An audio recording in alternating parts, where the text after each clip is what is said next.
Real quick, I want to talk about the new Suicide Squad, or excuse me, The Suicide Squad, which just dropped today on HBO Max. Why do I need to talk about it? Because it's freaking good, okay? Who told DC to actually do a good movie for a change? The DCEU has been weighed down with trash and meh and blah, and part of that group of movies is the original Suicide Squad from a few years ago.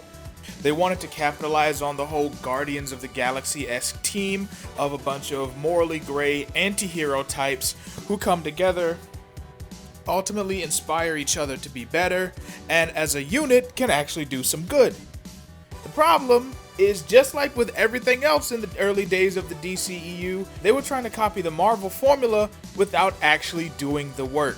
They didn't put in the work to make these characters relatable, likable, believable, or anything of the sort.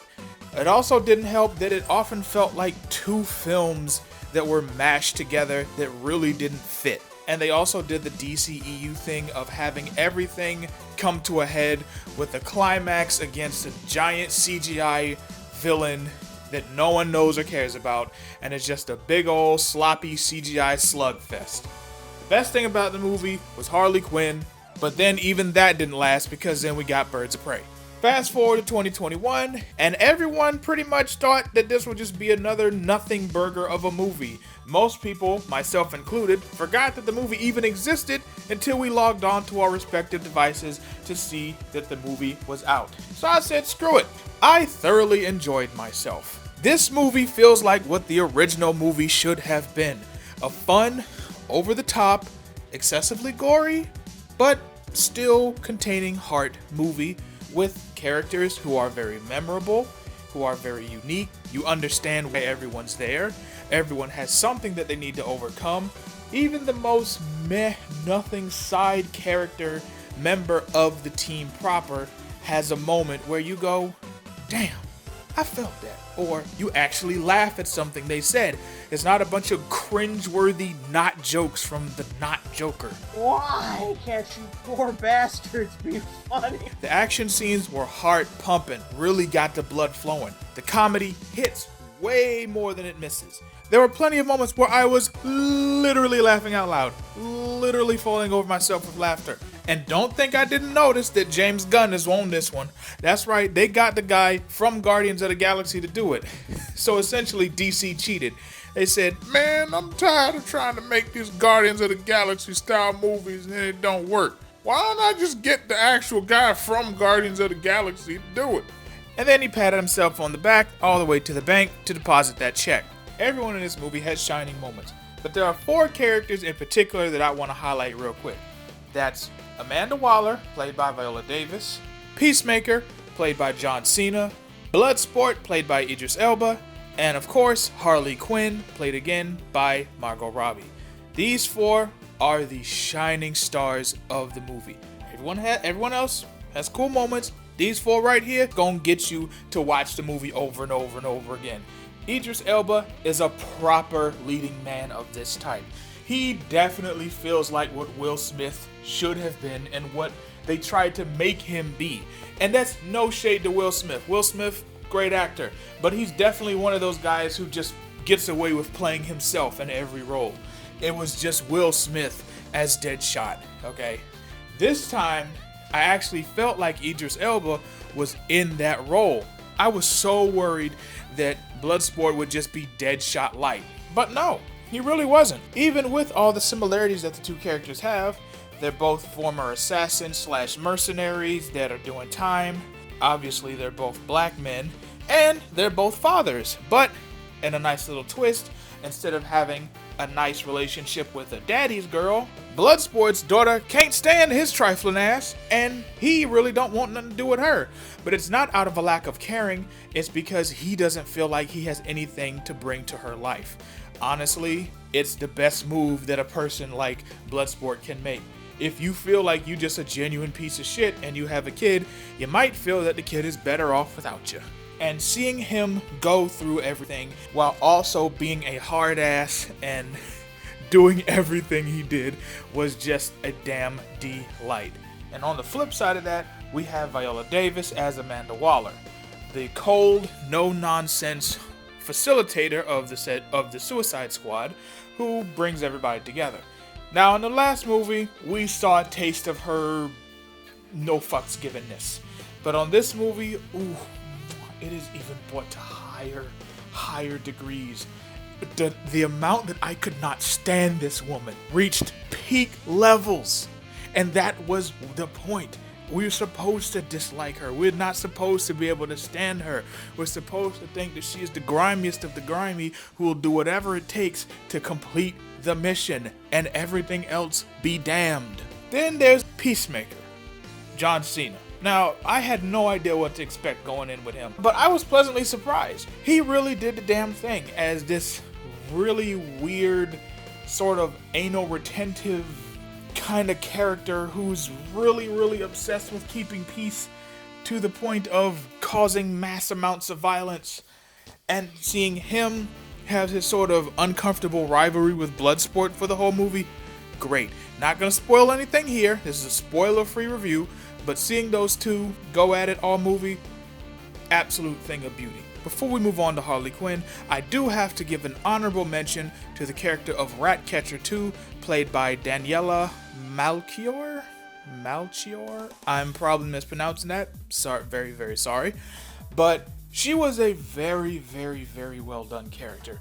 She really wasn't a humongous physical threat, or really any kind of physical threat, but having someone on the team who's a bit more sympathetic to things and is a bit more down to earth, or as down to earth as you can be when your whole being able to communicate with rats. And seeing her sort of begin to bond with other team members was genuinely heartwarming and led to some of the best moments of the movie. Also, another honorable mention, Peter Capaldi as a thinker. You could tell when they get some people in these movies that are just there to chew scenery. Your man ain't skipped a beat since he left Doctor Who, okay? Ooh, when he is on screen, he commands every stitch of the screen. Totally gone off his gourd for science. Loved it. But if we want to talk about true love, we got to talk about your girl, Harley Quinn. Frickin' Margot Robbie knocked it out the park. This girl is Harley Quinn. I know this has been said numerous times over the past few years, but it has never been more true than right damn now. This is Harley Quinn in her purest form. We're from the outfits, to the fighting, to the character development, to the quirks. All of it is 8,000% Harley Quinn. And it is done to perfection, bitch. The way she is in this movie, whether it's her tactical getup in the beginning of the movie, or the more dressy outfit that she has later on, very well done. Very well done. Also, the fight scenes genuinely do the femme fatale thing right. There's a good mix of gymnastics, more meat and potatoes, downright brawling, and some crazy shit. I mean, because it's Harley Quinn, so of course there's going to be some crazy shit whenever she's fighting. But it's not done in a way that makes you think, hey, well, she's just going to randomly start fighting awesomely here. Kind of like how they did a lot in the Birds of Prey. You really feel like this is Harley Quinn in her element, and she's very capable. She ain't gonna whoop everybody's ass, but every now and then she's gonna remind you that she's Harley freaking Quinn. There are levels to her character. There are dimensions. There is so much. I really feel like they could have skipped Birds of Prey and came right here. Matter of fact, that's my recommendation. Don't watch Birds of Prey. If you've seen Suicide Squad from a couple years ago, skip Birds of Prey. You miss nothing if you miss that movie, and that's just in general. Just come right over, watch this one, and you will feel like it's the same character. It's just between that one and this one, she broke up with Joker. You see that she is suffering a lot from her time with the Joker, and I feel like this is a very important step in showing Harley Quinn's growth. The problem I have with so many modern depictions of Harley Quinn is that they go from her being the Joker's henchwoman to being like a good guy anti-hero. And that's not, no, that doesn't make sense. They act like she's just completely fine now on her own and is just, out here doing her own thing.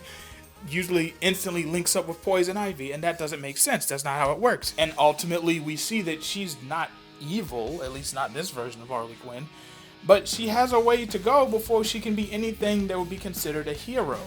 And at the end of the day, she's gonna just do what she wants. But she doesn't want to murder and just cause mass destruction to innocent people. We see that there are lines that she will not cross. And when you put her in the room with someone who's a genuine piece of shit, you will see the difference. Which is the case with everyone else on the team. They are people who have done bad things, but they're not necessarily bad people.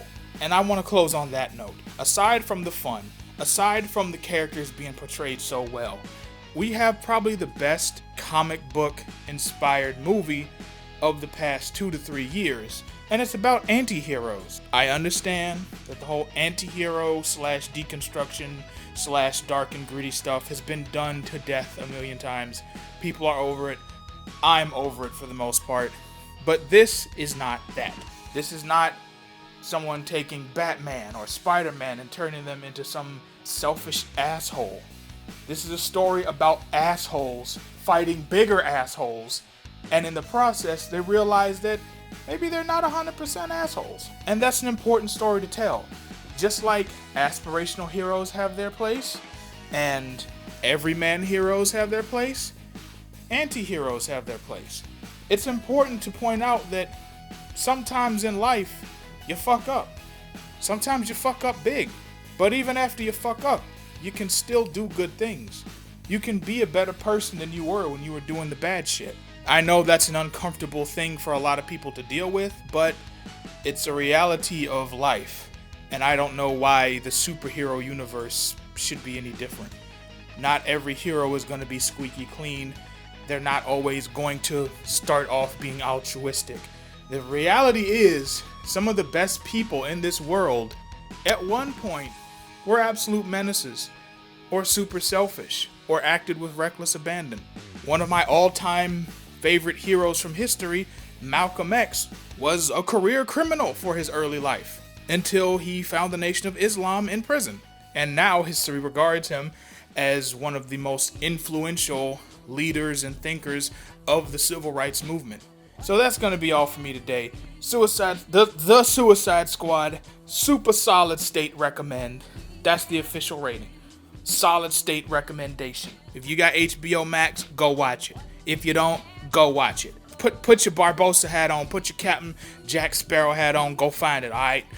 This movie needs to be seen because we need to wash away that old one right away. We need to wash Birds of Prey away right away. Ain't y'all tired of watching shit? I know I am. I mean, for fuck's sake, I just read I'm Not Starfire.